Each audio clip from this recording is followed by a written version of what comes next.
Alright, we are back with a new video. Today we'll be doing a player ranking for Survivor 41. For those who watch my power ranking series, the criteria here will be slightly different. The weekly power rankings were assessing the players by their likelihood to win the game, which is mostly based on the edit. But here with these player rankings, I'll be solely assessing them by the game that they played on this season, using everything we know from the show and exit interviews.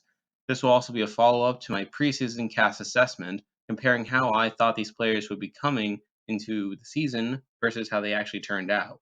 Link for that will be in the description. Well, let's not waste any more time and let's get right into the list. So, starting off the list at number 18, the player I believe played the worst game on Survivor 41 is Abraham. Now, as a full disclosure with these player rankings, I don't always have the first boot as being the worst player. I don't really see these as necessarily being a boot order. While placement does matter to a certain extent, I try to assess them more based on the game that they actually played and how much agency that they have. But I feel like with this season, Abraham is did play the worst game of the season. Now, he was 17th on my preseason power rankings. I didn't have that much confidence in him, and I feel like he turned out pretty much how I expected him to be. While a big fan of the show, I don't think Abraham was someone that really adapted to the modern game. On the show, we heard him talk about keeping around challenge strength to avoid having to vote people out. He was really someone that didn't want to strategize until it was absolutely necessary. That comes through in his explanation of wanting to win challenges as winning stops the voting. And it also came out in the way he interacted with people. He didn't want to talk game with them, which made him an immediate outcast on the Yase tribe. While the show tried to make it seem like Xander and Voce were at least somewhat open to his challenge rank argument, in reality, Abraham was always going to be the first boot off Yase, and the unanimous vote confirmed that. But he also had no idea he was going to be the first boot, either, as he talked about in his final words, that he was genuinely blindsided. So really, I don't think Abraham really had that much chance of doing well on this season. Now, I will say that he had he played an older season like Palau or something, I think he could have done a bit better. But again, the reason I have him at the bottom is because he was always going to be the first one off his tribe based on how he fit in with the rest of the group, and the fact that he actively chose to not talk strategy really harmed his ability to build relationships to get off the bottom.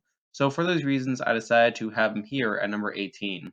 Now on to number 17, we have someone who was a bit of a later boot. I mean, they did technically survive a tribal, but I still feel like they played a pretty bad game. So here at number 17, we have Brad. Now, admittedly, I had him ranked pretty high in the preseason. I actually had him fifth in my preseason power ranking. While I wasn't expecting him to be that strategic, I felt like he'd be able to integrate into his tribe to where there wasn't much reason to get rid of him early. But what I didn't expect for him was for him to be as zany as he was. Obviously, during that first round, there was the moment where he flat out tells Shan and Sara that they were his consideration for the vote, which causes Sara to target him. And while he has the numbers to survive that vote, he's not in the best position moving forward. We then have the incident of him spying on JD and Ricard, which ends up hurting his relationship with JD in the long run. And then he gets both the Beware advantage and the vote steal. However, he's unable to use either of those. And then he's voted out at the second opportunity. So, on the whole, not a great game. One flaw was that he let go of JD too soon, when we saw those two working together at the first tribal. I also believe he trusted Shan way too much to where he thought she was his closest ally, when in reality she had other options. Now, I will give him some credit that he had Genie remain loyal to him. Granted, I think part of that is just Genie as a person, someone that tends to remain loyal. And of course, we had some displays of poor gameplay on his end, so I feel like, I mean, there could be a debate for him being slightly higher on the list, but at the end of the day, I feel like he was an actively bad player. He's here at number 17. Now we're moving on to number 16, and we actually have someone who made it decently far. I mean, they were almost at the merge. I mean, and you could argue that if they hadn't lost as many challenges in the pre-merge as they did, that they probably would have made it even further. But I feel like this person was such a passive player that I can't really justify putting them any higher. And we have Genie at number 16. Now, again, it's a bit weird putting Genie this low, as again she did survive three tribals, which is more than could be said for some of the people we'll be talking about shortly. Even so, I can't justify ranking her game much higher than this.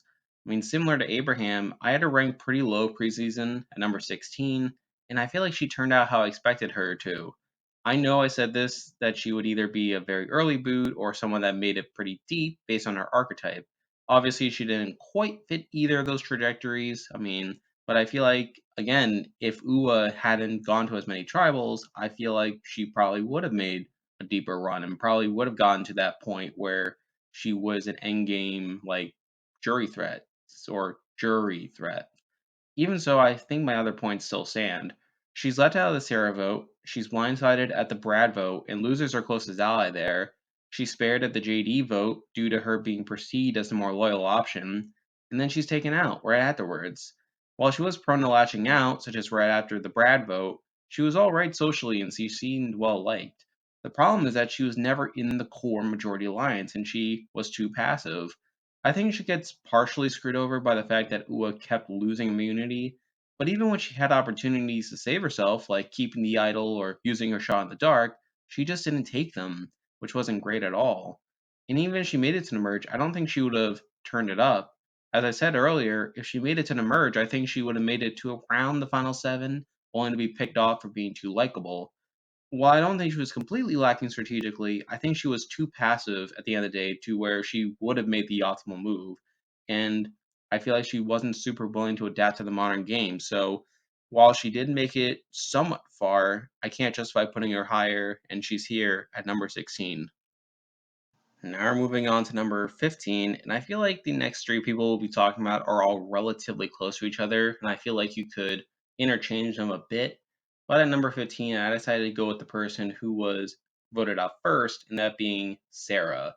Now, Sara is interesting to talk about because, yes, she is the second boot of the season, and yes, she is the first boot off her tribe, but I don't actually think she's the worst player in the world. Now, I'll say up front that I was very surprised to see her go out this early. She was 10th in my preseason power rankings, and while I noted at the time that she had early boot potential considering how she didn't have many natural allies on Ua, I felt like she was well rounded enough to make some inroads. And to be fair, the edit made it seem like she was part of this core group with Shan and Ricard, only for her to get pushed out by the end of the premiere. But moving on to her game, she was one of the few people to recognize that Shan was the most dangerous player on Ua, although she didn't have any means of getting rid of her at that first tribal. Early on, she formed an alliance with Shan and Ricard, and there was potential for that to be the main group, but instead, JD and Brad decided to target that trio, and they eliminate Sara as she was the lowest hanging fruit there. Now, to some degree, I think Sara got a bit unlucky with the tribe that she was handed, as she didn't have many options outside Shan and Ricard. I think she also got a bit unlucky that Shan chose Ricard over her, which made it so that she was the most likely boot there. On the other hand, I do have to knock her for becoming expendable from her allies and for not branching out and forming other alliances. She really feels like someone that got lost in the shuffle based on how the initial tri dynamic shook out. I feel like she would have done better if she was given a second chance, as she showed a lot of awareness for the game. However, I don't think she's a great player, at least on this season per se, so I have her here at number 15.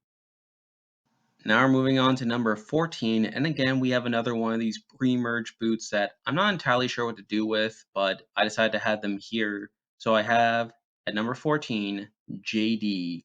Now, I really liked JD as a character, and he was a fun presence on the show, but he still played pretty terribly this season.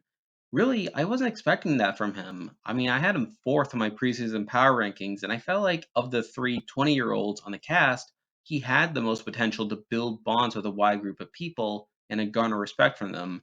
But instead, he played the sloppiest game of the three, demonstrated the least amount of self awareness, and painted the biggest target on his back at the earliest point.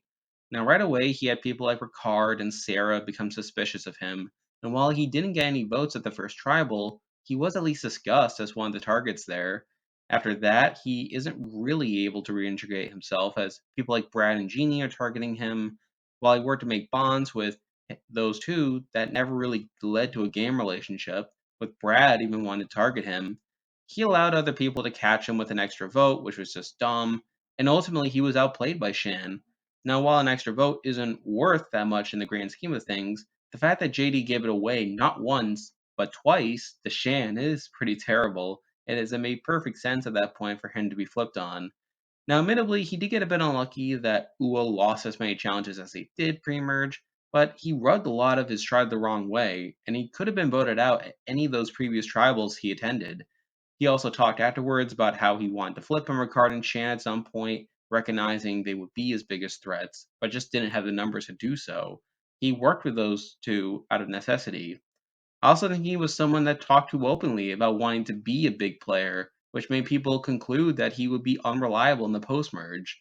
So, on the whole, JD was at least a fun character, and I think if he were to come back when he was a bit older, I feel like he could definitely do better. But on this season, he was a bit of a hot mess, so I have him here at number 14. Now we're moving on to number 13, and we're already at the last pre-merge player. And I can see people wanting to put this person a bit lower. I mean, I'm still a bit on the fence about it, but considering the field, I feel like this person didn't do that much wrong to get voted out, even if they were the third boot. So we got the number 13. We have Voce. Now I think Voce is a better player than what his bio led on, and wasn't nearly as explosive as character. I was pretty low on him preseason, only placing him 15th, as a lot of his answers made me question his social ability. I felt like he was going to be someone that came off as inauthentic and calculating in his interactions, while trying to do too much too fast strategically. While he was in a pretty bad spot and probably would have been voted out next if Xander had gone out, he seemed competent enough at building bonds with Xander and Eyvie. It has even come out afterwards that he and Xander only lived 2 blocks away from each other. I was also a bit surprised with how much his content on the show was centered around challenges and performance. Some of that was born out of necessity, as his tribe kept losing challenges, but it still surprised me that we didn't see more of him concocting crazy, overly strategic schemes. He seemed to be pretty poorly positioned, and while he was aware of this, he was ultimately ineffective at getting off the bottom. He recognized that Xander was a bigger threat than him and was banking on the women getting their act together and turning on him. However, he himself didn't do more to convince the woman to go along with the plan. In the moment, he seemed more determined to target Tiffany due to challenge performance, not realizing that he was in danger. And while you can say that getting rid of him wasn't the optimal move, you still had to knock Voce a bit for not being able to convince the woman to vote out Xander. To that end, I feel like he was a bit too passive in trying to survive over Xander, and just hoped that the women would take the shot for him. But I still think Xander Voce isn't the worst player in the world. I mean, I feel like while he wasn't well positioned at all, I feel like he didn't do as much wrong to be voted out. And I feel like he definitely has more potential moving forward as a player. So I guess there's that. So again, I could see him being a bit lower on the list, but I feel like 13 is a good enough place for him on this list. Now we're moving on to number 12, and we have someone who was voted out a bit closer to where their placement is on the list, but can see people like wanting to put them a bit higher, but I feel like their game just wasn't super impressive in my eyes. And we have Nasir here at number 11. Now, I really like Nasir as a person. He was great to watch on the TV screen, but in terms of his game, it's a bit tougher to assess. I had him 12th in preseason power ranking, and I think a lot of what I said there carries over. So he starts off the game at the bottom. He tried to pin a target on Deshawn for idle hunting, only for that to backfire. He also got in trouble with them when he told Sydney that he wanted to target Danny, only for her to relay that information back to Danny. I think if Lulu had gone to tribal early on, before Erika became the main target, he would have been in danger there. But I feel like as the pre-merge went on, he did start to find his footing a bit. Now, some of that came from Erika becoming as big of a target as she was, but I think Nasir also did some good work ingratiating himself with Danny and Deshawn. At the merge, he votes with a majority, but he's not part of the core there. While we see some effort from him to be in the guys' alliance with Danny, Deshawn, and Xander, that never really amounts to anything significant. I never got the sense that Nasir was integral to anyone's endgame's plans, and even if he made it further, he would have needed to win out or play idols to get towards the end. And I feel like we get a taste of that when he is voted out at the double tribal and with an idol in his pocket. Ricard targets Nasir as a way of weakening Shan, rather than due to Nasir being a target on his own. So I feel like through that, like he is someone that was never super well positioned in the game. While he was in the majority, he was never really anyone's ride or die, and I feel like he would have struggled to get to the end regardless. I mean, granted, I think Final 10 was a bit soon for him to be going out, but I feel like even if he survived that round, it would have only been a matter of time before he was targeted for being a big threat. So I have him here at number 12. Now we're moving on to number 11, and we have the final person to not be in the jury phase of the game, and that is Sydney. Now, to me, Sydney is a player that got very unlucky this season. Now, I'll say up front that having her dead last in the preseason power ranking was an overreaction. While her answers came off as overconfident to me, it doesn't seem like that rubbed off on many people on the island.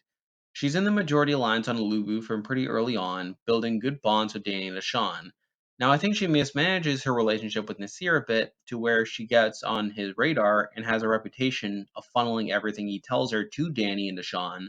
But still, she's in a good position to where if Lubu ever went to tribal pre-merge, she would have been safe. And really, when we get to the merge, she was right there. I mean, she was on the team that won the challenge along with Danny and Deshawn. They had Erika as their clear target going to exile. She should have been set for the merge. But then the hourglass twist happens, which turns everything I just said from a massive advantage to a massive disadvantage. Her clear target was now immune, and with the way everything else shook out, the vote essentially came down to her and Eyvie. And after the Yase's outplay Liana with the knowledge's power advantage, that prompts her alliance to split the vote. Now, obviously, she does misplay the situation by using her shot in the dark, which throws out the vote split, causing her to go home there. That is a knock, of course, as if she hadn't played it and voted for Eyvie, that would have caused a tie where she easily survives on the revote. Even so, the reason she was even put in that situation in the first place was due to a series of unlucky circumstances that she couldn't have done much to avoid. So, at the end of the day, that is a knock, but it's nothing too bad. Really, on the whole, I feel like Sydney was really well positioned throughout the pre merge, and I felt like if everything had played out naturally, that she would have survived this round and really gotten further than she did. Now, does she get to the end? Probably not. Like, I don't think, especially after Shan and Liana became part of Danny Deshawn's like strategic game, that I felt like it was only a matter of time before she was looked at as expendable and easy to dispose of. But even so, I feel like she would have at least gotten further than what she did in the real life scenario. Like I feel like she is, when I think of her, she is someone that got screwed over by this really dumb advantage. And really outside of that, she was well positioned and would have survived if it wasn't for that advantage. I mean, it really took a lot of unlucky circumstances there. And while I do have to falter somewhat for how she played in that round with her using the shot in the dark, I can't fault her entirely for the game that she played. So I have her here at number 11. Now we're moving on to number 10. Someone who, at the time of her boot, was someone that I considered my most likely to win candidate, but obviously I was blindsided there. And at number 9, we have Tiffany. Now, Tiffany played an alright game. Now, during the preseason, I thought of her and Heather as a similar grouping of players in a like similar archetype. And I asked myself who I had more confidence in making the moves needed to garner respect. And I picked Tiffany at the time as I felt like her interviews demonstrated a stronger awareness of the game and a willingness to fight. I put her at number 8 on the preseason power ranking, and I think the season showed that I was correct in that assessment, even if Tiffany didn't last as long as Heather did. She starts off in the majority where she builds a very strong bond with Eyvie, but she also recognizes from early on that Evie's a big threat and that she can't get all the way to the end with them. Early on, she is targeted by the minority due to her weakness and challenges, although her alliance with Eyvie and Liana would buy her time. At the second tribal, she's a major reason for the Voce blindside.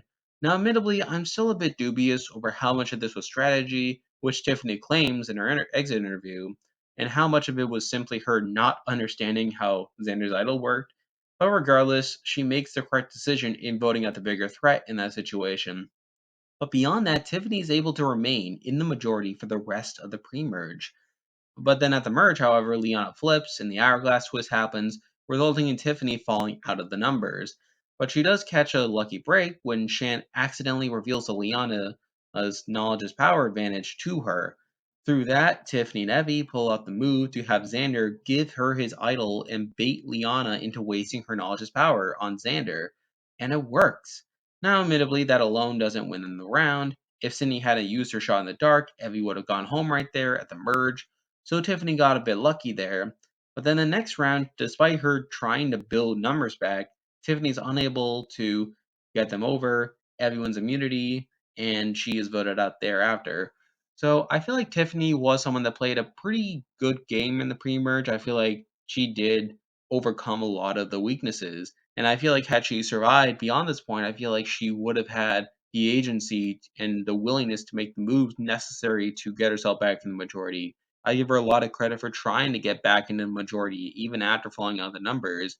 But again, she did at the end of the day, she did fall onto the outs there and was unable to sway anyone to her side and was voted out.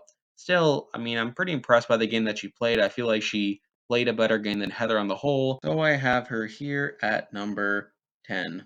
Now we're moving on to number 9, and I know this placement is going to be a bit controversial, as I know there are people online that believe this person should have won for some reason.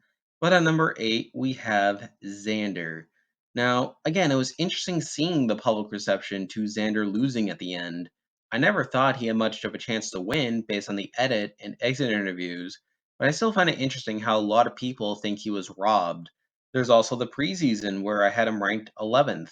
At the time, I thought he would be a late pre-merge, early merge boot, which he ended up surpassing, so I had to give him some credit for that. But I also noted that he would struggle to garner respect from the older players, which I think was quite applicable this season.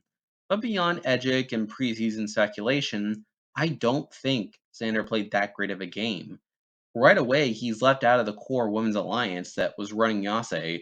He finds Beware Advantage, only for the rest of the tribe to find out about it rather quickly.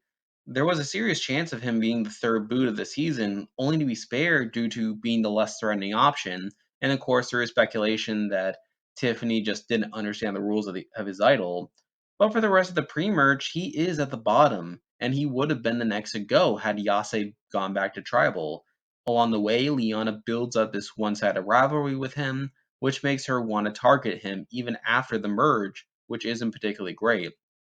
At the merge, he is part of the plan to trick Liana into wasting her knowledge's power advantage, but despite being the face of that plan, he was actually the least involved in orchestrating it. Tiffany was the one to learn about the advantage, and her and Eyvie were the ones to tell Xander to give Tiffany his idol. But beyond that move, he is on the bottom for the next few rounds, despite having both an idol and an extra vote. Didn't have anything to do with the Sydney boot. He and the Aussies tried to turn people against Deshawn, but that was unsuccessful. At the Tiffany vote, he didn't use his idol and threw his vote on an Nasir for some reason. Granted, the majority did have a vote split with Xander, so there was a possibility he could have idled himself out, but still, it's not ideal. At the double tribal, though, is where I give him more fault. He thinks Danny and Deshawn are on his side to the point where he doesn't use his extra vote, despite being in a position to where he could have gotten his way had he did. If Xander uses his extra vote, there is a tie where his extra vote carries over, making it all but certain that Danny and Deshawn would flip to avoid rocks, as since Xander already has immunity, it would have either been Danny or Deshawn going home in that situation. But instead, he doesn't use his extra vote, and Eyvie is taken out 3-2. So I feel like that is a major missed opportunity from Xander. After that, he is part of this sham blind side. At the final 7, he uses his extra vote to get rid of Liana. He supposedly did this to protect Ricard by forcing Erika and Heather to side with him, even though I don't think that was exactly necessary. From that point on, he is in the majority lines and has a pretty clean shot to the end. However, he was going to the end against people he would lose against. I mean, and that's not ideal. And then there's the final 4 where he doesn't send Erica to fire. Now, I understand his rationale, how he thought Erica would be easier to beat if she didn't have the credit of being Deshawn on fire. However, that was still a misread on his part. His best case scenario was to be at the end without Erica, and while an Erika that didn't go to fire would have well less saying on a resume than an Erika that did go to fire and won, both Erikas still beat Xander in a jury vote. I feel like his best bet would have been to give up immunity and take on Erika himself, knowing that neither Deshawn or Heather were that good in fire. Admittedly, it wouldn't have been a guarantee that he wins against Deshawn or Heather in that final 3, but at least he could make a better case that he took risks in the game. And I guess that brings me to my overall thoughts on his game. To me, Xander was on the bottom for a lot of the game, and despite having an idol and an extra vote, I feel like he played way too safe and didn't take the risks he needed to garner respect from the jury, despite there being opportunities to do so. I understand him not playing his idol at the Tiffany round, but not using his extra vote at the Eyvie boot was a major missed opportunity. I feel like that did make things a bit harder for him. I feel like it takes away an opportunity for him to claim credit for turning the game against Shan. He could have weakened Shan while keeping around another Larshra and Evie, and he would have had some credit to take there. But instead, he sort of cedes that to Ricard and Erika and Heather to where he's not the sole person behind that anymore. And I feel like that does weaken his case for winning at the end.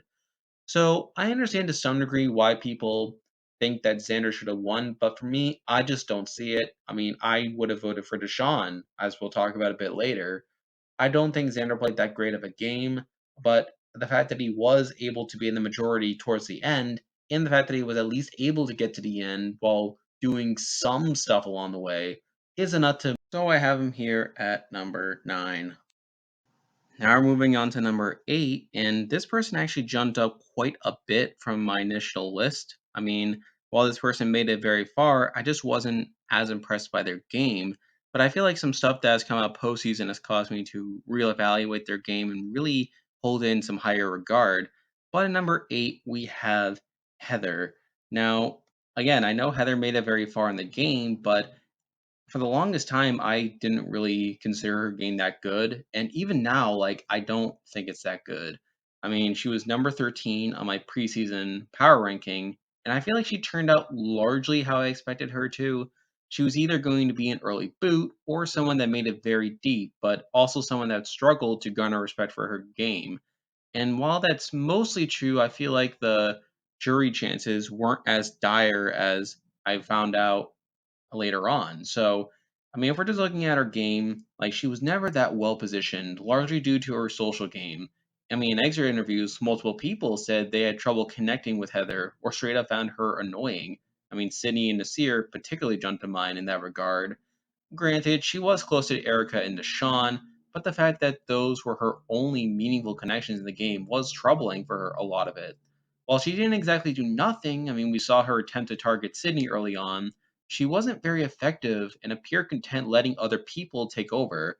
At the merge, she kind of just falls into the majority alliance, again sticking with Erika for the most part. She attempted to save Tiffany during the final 11, but completely fails to do so. If anything, it causes Tiffany and Eyvie to vote against her. She was directly targeted during the double tribal, not so much for being a threat, but as a way of weakening Erika. While she is part of that ensuing Nasir blindside, I wouldn't call her to the main orchestrator of that. And from that point on, she is in the majority. I mean, I think as time has gone on, I do give her a bit more credit for being in the majority with Erica. I don't think she was strictly a follower per se, even if I don't think she was particularly dominant within the game. But the main reason I decided to jump her from number 12 up to number 8 now is that it's come out since then that if she did get to the end with Deshawn and Xander, that there's a very good chance that she wins. I mean, we heard Ricard say that he would have campaigned for Heather on the jury, and it turns out that Xander and Deshawn really didn't have that much respect at all, to where Heather has a serious shot of winning. Now, granted, she still probably loses to Erica at the end. I mean, even if she won the fire making challenge, it probably wouldn't have been enough. But considering there was a winning scenario for her, even at the final four, is something that made me think of her game in a bit higher regard. I decided to bump her up to number 8 largely because of that. And the reason that she's above Xander, even though I think Xander kind of sort of has more moves, but Erika was probably more involved in the majority for longer. Plus, she at least has a winning scenario to where I don't think Xander ever wins a jury vote, whereas Heather at least kind of had a shot. So that's a big reason I decided to have her here at number 8. Now we're moving on to number 7, and I was a bit impressed by this person's game, even they were voted out a bit earlier than I would have liked personally, but I understand why. It is Eyvie. Now, I was impressed by Eyvie's game, as I feel like they were a dominant force in the pre-merge. Now, obviously, during the preseason, they got a decent amount of flack for saying in their bio that men were their pet peeve. I wasn't as concerned about that specific comment, but I still had them at 14 in my power ranking as I was worried about their overall ability to connect with certain people. In reality, I think they were handed a pretty favorable group that allowed them to get into a good position early on, something I'm happy to report. Early on, they became the center point of Yase, building a strong relationship with Tiffany, along with pretty good bonds to Leon and Xander as well. They go to the summit relatively early and build a bond with Deshawn, hoping to turn that into an alliance later in the game, although that doesn't come to pass. They make quick work in voting out Abraham and Voce, with Xander as a clear next target if they were to go back to Tribal. But while I feel like they did a good job at holding the core together pre merge, they also established themselves as a pretty big threat, as we hear even Tiffany, one of their closest allies, talking about how big of a threat they are. And once they get to the merge, they can't keep Liana, who builds a close bond with Shan and the other black players that she flips altogether. And once Eyvie falls out of the numbers, they are the main target by the majority alliance. Now they are able to execute that move of getting Xander to give his idol to Tiffany, and then tricking Liana to waste her knowledge's power advantage. But while that move does cause a majority to split the vote, it isn't enough to actually get the numbers on their side. The only reason they aren't voted out at the merge is because Sydney uses her shot in the dark, meaning she can't vote, throwing off the vote split, and getting herself voted out in the process. So they kind of get lucky there. Afterwards, they try to build some coalition, even giving off the appearance that Yase is coming apart, but it just isn't enough. They would have been voted out at the final 11, except they win immunity.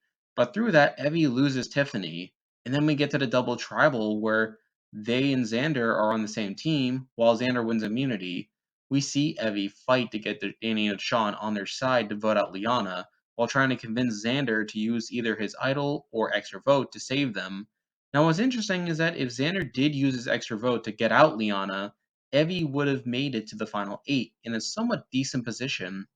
While they would have remained a big threat, they could have tried working with Ricard, Erika, and Heather to flip the game against Shan, as we saw in the real life scenario. And while I don't think it's a guarantee that they themselves would have gotten to the end, I feel like surviving that double tribal would have given them a serious chance. But ultimately, Xander doesn't use his extra vote or his idol, and Xander is voted out, and Eyvie is voted out instead. So I feel like Eyvie did play a pretty good game in the pre-merge, but I feel like they just became too big of a threat to really stick around once they fell out the numbers. So I understand why they were voted out. I still think they played a pretty good game, and it's good enough to be here at number 7. Now we're moving on to number 6, and we're actually at the highest ranked Yase member still on the list. We have Liana. Now, Liana was definitely one of the more dynamic players this season, although I wouldn't consider her game particularly dominant. I had her ninth in my preseason power ranking, and I think she turned out how I expected her to. I cited her lack of life experience as a potential concern, and I think some of that comes through in how she handles certain situations, like her trip from Yase at the merge and her rivalry with Xander, but I think it also extends to her relationship with Shan, where I feel like she was quite clearly a second in command to her for most of the pre-merge, or the post-merge, I should say. And I also think it carries over to her perception, to where I think she struggles to win a jury vote. She starts off on Yase, where she's a part of the Women's Alliance over there. She stays in the majority for the entire pre-merge. Later on, she goes on the summit, where she builds a very tight bond with Shan, which becomes important in the post-merge, while receiving knowledge is power in the process, which is an extremely powerful advantage. At the merge, she ultimately flips to the Luvu/Uwa alliance, but does it in a way that completely alienates the remaining Yasi members, which isn't ideal. I feel like she could have done a better job at playing the middle during that stretch. She also develops this one-sided rivalry with Xander, which I feel clouds her judgment, as she seems to dedicated a lot of her efforts to getting the best of him. And I think that shows in her thinking Xander still had the idol, despite knowing that Tiffany had found out about the advantage, and despite Xander making his idol pretty conspicuous, which should have been a red herring. The fact that despite this knowledge, Liana doesn't think Xander gave the idol to one of the other Yases that she just flipped on is pretty bad. Afterwards, she is in the majority still, where she's very close to Shan and the other people of color, Even so, I feel like she really takes a back seat at this point. Being a second in command to Shan, she's targeted at the double tribal and probably would have gone home as Xander decided to use his extra vote. At the final 8, the game completely flips on her and Shan, causing Shan to get blindsided, and then she gets voted out herself the next round. So I think Liana is an all right player. I feel like she played an all right game. I think when comparing like how she turned out to what I thought of her in the preseason, I compare her a lot to Hannah from BB23, where she came in as this pretty young person who seemed to have spent a lot of her life in school, doesn't have a lot of experiences beyond that. And I thought that would have been a bad thing. But like Hannah in BB23, she really came out and did relatively well. But I would say she did worse than Hannah to a degree, where I feel like towards the end, Liana was clearly starting to become a second in command to where she probably doesn't win a jury vote. She gets to the end due to the perception of her not being a follower. So I think that was definitely something going against her, but I don't think she's the worst player in the world. And I feel like if she came back at some point when she's older, I feel like she could definitely do a lot better. But I feel like number 6 is still a pretty good spot for her. Now we're moving on to number 5. And again, I know this is going to be another controversial pick. I mean, I know there are people that are defending this person, and I certainly defend this person quite a bit. But I feel like if we're assessing the games of these people, I feel like 5 is a good place for them. And we have the winner of this season. We have Erika. Now, obviously, again, the winner of the season, and that is a big reason she is as high as she is on this player ranking. I was decently high on her in the preseason, placing her in 7th, and I feel like she lived up to my expectations to where she was perceived as an under the radar threat pre merge, but one that was able to cause some damage after she survived that. But while I think she played a decent endgame, I can't ignore how lucky she got throughout the game. She starts off in an alright position, where she formed a good pawn with Heather and Deshawn, but before long she looked at as a big threat, despite not doing a ton to earn that perception. And through that, she's at the bottom for pretty much the first half of the game. If Lulu ever goes to tribal pre-merge, there's a very good chance that she gets voted out. In fact, Deshawn tried to throw one of the immunity challenges, specifically to vote out Erika. It's only through Nasir being a challenge beast that prevents that from going through. At the merge, she was targeted again, and more than likely gets voted out if she doesn't have immunity there. The reason that doesn't happen is the hourglass twist, which I already talked about in my review as being quite terrible. But the fact that she's essentially handed immunity solely due to luck and with no real strings attached, at a point where she would have been voted out without it, is a pretty big knock against her game. After that, she's able to fly under the radar within the majority alliance. She builds a decent bond with Ricard and Xander, two relationships that benefit her moving forward. Double Tribal's a bit of a danger spot for her, where Shan wanted to target Erika, only for her to win immunity. Again, if she didn't have immunity there, she's in a lot of trouble. But afterwards, she does vote on Nasir. At the final 8, she forms that core alliance with Heather, Ricard, and Xander that blindsides Shan. Now, while I give more credit to Ricard for putting that plan into place, the move ultimately sets up Erika well for the endgame. Indeed, from the final 7 on, I think Erika plays pretty well, positioning herself and Heather as key swing votes for the Liana and Danny votes. Final 5 is a little wonky, as she barely beats her card in the immunity challenge. I say wonky because while this win allows her to take out Ricard, the biggest jury threat left at that point, I think there was a possibility she could have been targeted if Ricard had won immunity, but it's not a guarantee. And then at the final 4, despite being the biggest jury threat left in the game, Xander decides to save her from fire. Now, I'm not sure how much credit to give Erika for manipulating Xander in this situation, as it seemed like he was acting largely on his own. Even so, I will credit her for giving out the perception that she needed fire to garner respect from the jury, when in reality she already had that respect and that Xander was guaranteeing her win by saving her. So overall, I feel like Erika is a good Survivor player. I think she panned out largely how I expected her to in the preseason, and I think there are impressive elements to her game, at least from the merge on. Even so, I feel like there are massive holes in her game. She got incredibly lucky at several points, and yes, while Survivor is a very luck dependent game, the fact that her lucky breaks are so clear cut to where she would have been voted out had they not happened isn't great. The other thing is that a lot of the reason she was targeted for much of the game was due to this perception of being a massive threat. While that perception contributed her to her winning once she got to the end, it's still a flaw as it made it harder for her to get there in the first place. So I still think Erika is a decent player, and I think she did play one of the better games of the season. Even though I will have to place her relatively low on my winner ranking, I feel like the game that she played this season was still good enough to be a number 5 for this list. Now we're moving on to number 4, and I feel like the rest of this list is pretty straightforward. I feel like a lot of these players are pretty close together, actually, so it's hard to really parse out who was better than the other. But at number 4, I decided to go with the person who was voted out first, and that is Shan. Now, Shan was someone I was very high on in the preseason, having her at number 3 there. And while I think there are major flaws in her game, she played a pretty dominant game on the whole. Early on, she was a setter of the Uwa tribe. Every single person on that tribe considered her their number one ally, and no one considered her too big of a threat to take out, even as they kept losing challenges. Now, I think she doesn't handle every decision well pre-merge, like voting out Brad before JD, as Brad was more loyal to her. And I know people question her decision to vote out Genie over Ricard at the last tribal.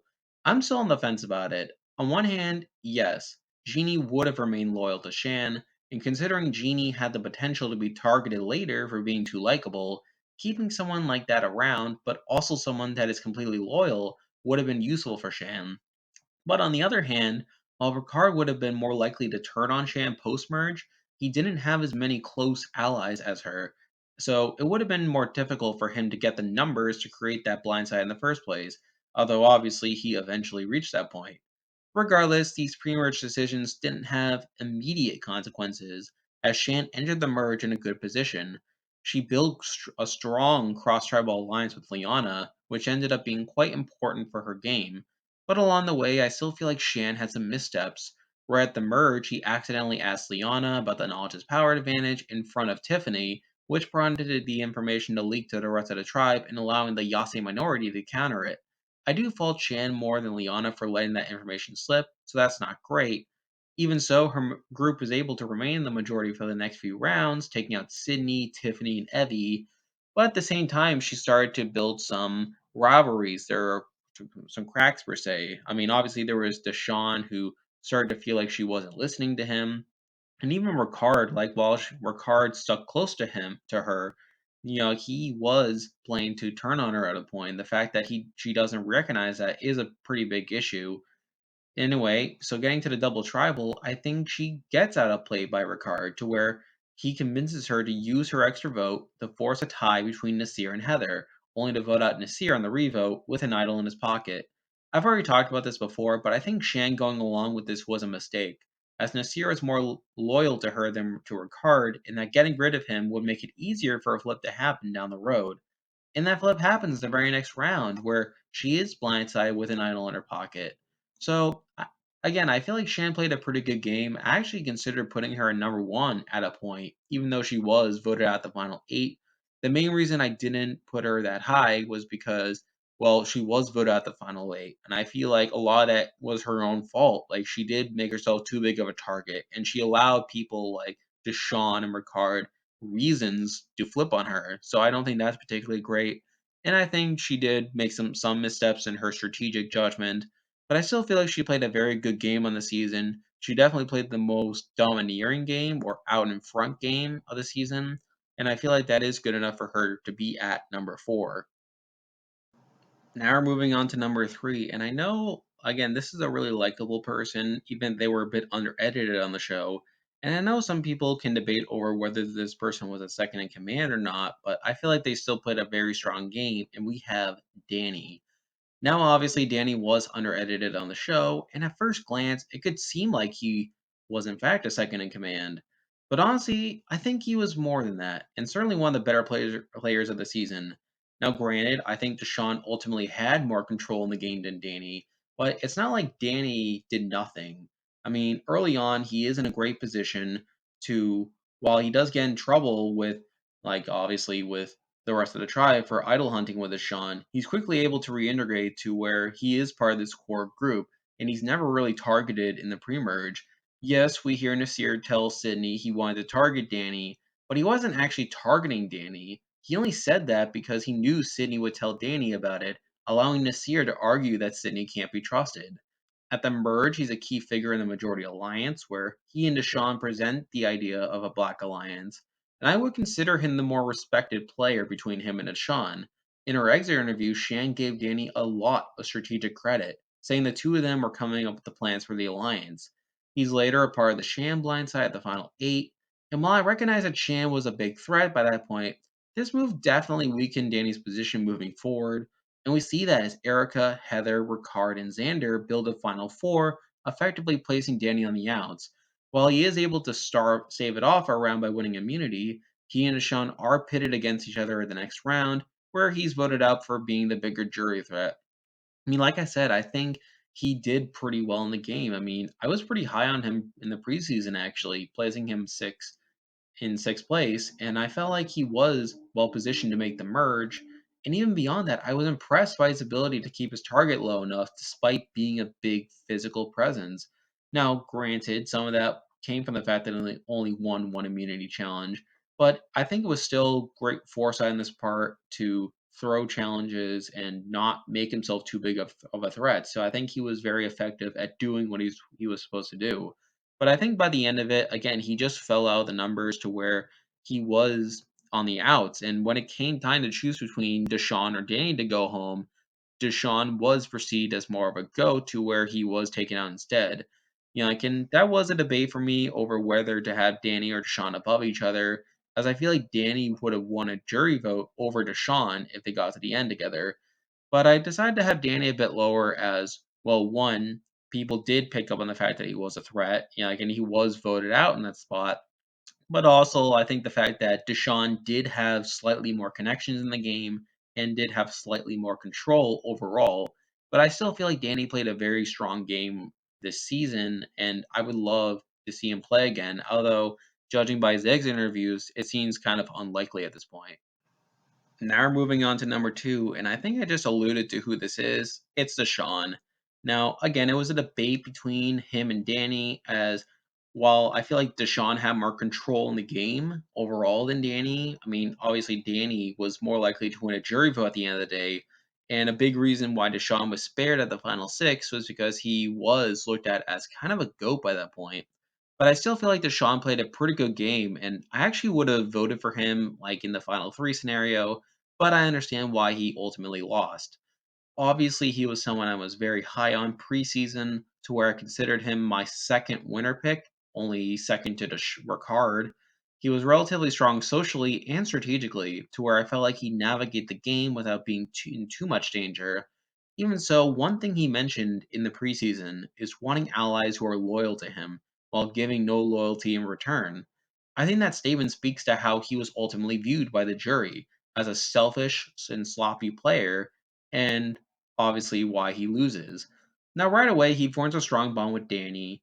While he and Danny get in a bit of trouble after Nasir catches them idol hunting, Deshawn is quickly able to build a majority alliance that holds for the entire pre-merge, while having a pretty decent relationship with everyone else on the tribe.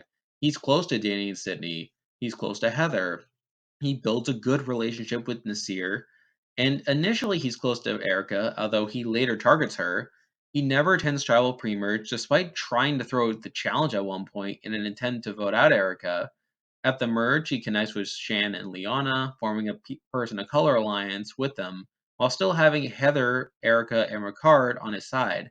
And he does have a decent amount of control during much of the merge. Even so, it was during the stage of the game where his flaws really started picking up. Supposedly, he got into confrontations with people outside his core alliance. He really develops this perception of being an emotional and volatile player, which not only harmed his relationships with his allies, but was also pretty bad jury management in its own right. Obviously, the worst example of this is with Shan, someone he clashed with during the early merge and accused her of being bossy. There was a genuine power struggle to where both of them were targeting each other, and while Deshawn ultimately wins that battle and votes out Shan, Shan is left feeling like he had only used the social issues he cared deeply about for game purposes, on top of being volatile in general, to where he never gets her jury vote at the end. Speaking of which, while he was the face of the Shan-Deshawn rivalry that ultimately contributed to Shan's downfall, Ricard was the one to orchestrate that blindside. So I do give more credit to Ricard for that more than Deshawn. Then at the final 7, his game kind of goes downhill. There's a do or die twist, which is just dumb. I don't fault him too much for that, but what I do fault him for is the fact that he's left out of the Liana vote that immediately follows, which pretty much puts him on the outs. At the final 6, it's either him or Danny going home. He only survives that vote because Danny is the bigger jury threat between the two. And even then, he pulls out the truth bomb, which only reinforces his perception as this emotional, volatile player. Final 5 is fine, but then at the final 4, he gets sent to fire against Heather, which he almost loses. And then at final tribal, I don't think he really had much of a shot against Erika, although I don't think a lot of his answers really did much to sway things.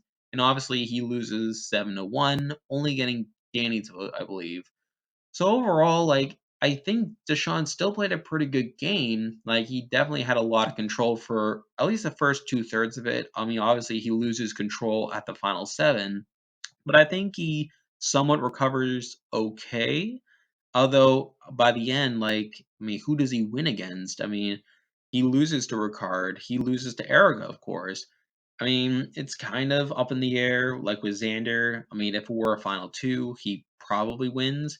And apparently, it's come out since then that Heather would have beaten him if he were at the end with her and Xander. So it's really hard to assess his game because of how bad of his jury management and overall perception were.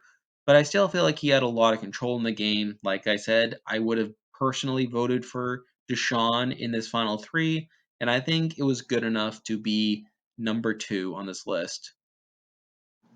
And now, at number 1, the person I believe played the best game of Survivor 41 is Ricard. Now, admittedly, there is an argument for Shan being number 1 instead, as Shan was more out in front than Ricard, at least in the pre-merge, and there were definitely people that were more dominant within the game. But I feel like Ricard definitely navigated the game the best and definitely had more control than it seemed like, at least on the surface. He was my winner pick going into the season, and really a lot of people's picks as well. And while there was some doubt early on over whether he would live up to his potential, I think by the end he demonstrated himself to be a great player. Early on, he does good work integrating in the majority. While he wasn't the center of the tribe, he latched on to Shan and, more crucially, got Shan's loyalty to where she ends up siding with him at all these tribals. Yes, he is targeted to a degree early on by Brad and JD. His relationship with Shan allows him to be safe during all of those tribals Ua goes to. He and Shan are able to convince Genie to not take the Beware advantage after she finds it, only to then take it for themselves. Along with this, Shan gives him the extra vote she got from the summit so that in case the idol isn't activated, they would still win out on a vote. But then after the idol is activated, she tries to get Ricard to give the extra vote back. And at first, he doesn't do so, which I think is the correct move. I think it's good that he recognized that Shan pulled a similar trick on JD earlier in the game. Now, what I don't love is the fact that he gives it back to her after the tribal, when she presses the issue further. I mean, that isn't ideal, but, it's whatever. Then at the merge, he and Shan become a part of the majority alliance, but he isn't immediately a part of the core, which I consider as Shan, Liana, Danny, and Deshawn. Even so, I feel like he does good work in building bonds with the people within that majority, and especially with Erika and Heather. We then get to the double tribal, where he's a major figure in the Nasir blindside. He convinces Shan to use her extra vote to force a tie, which allows the blindside to go through. Considering Nasir was someone who would have been more loyal to Shan than to Ricard moving forward, the fact that Ricard is able to pull this off is impressive. And then the round after that, he pulls together the Shan blindside, building a 4-person alliance with Erika, Heather, and Xander, another great move. But admittedly, getting rid of Shan also makes him the biggest target moving forward. While the Alliance sticks together to take out Liana, he has to win out from the final 6 in order to get to the end. And to his credit, he almost pulls it off.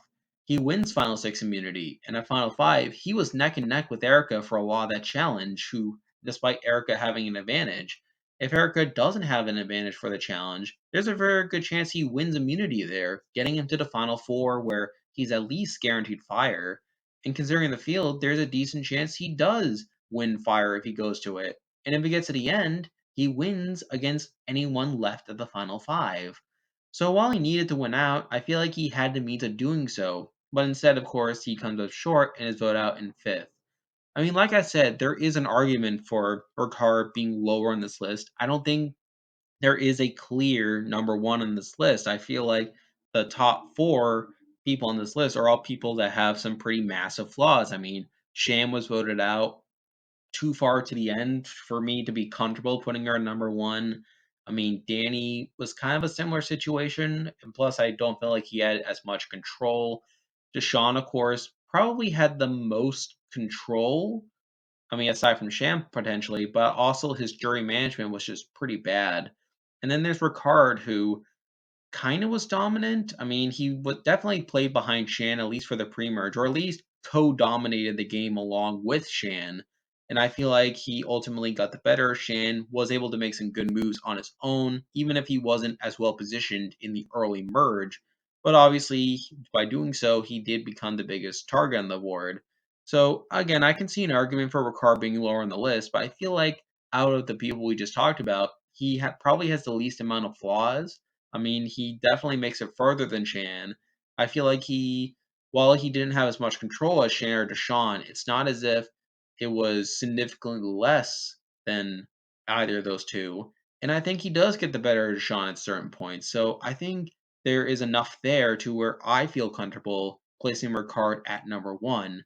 Although, like I said, like these top four can be interchangeable. And there we go. That will do it for this player ranking and really my coverage of Survivor 41. It's been a lot of fun covering this season and really the dawn of a new era. If you like this content, be sure to like and subscribe. I mean, I have a whole bunch of ideas for videos moving forward. There's a lot of new seasons coming out next year between Survivor 42 and Celebrity Big Brother and The Amazing Race. I have plans to cover those series moving forward and of course, in general, just more fun Survivor videos and reality TV videos. So I really hope you enjoyed this content. But for now, that is the video. See ya.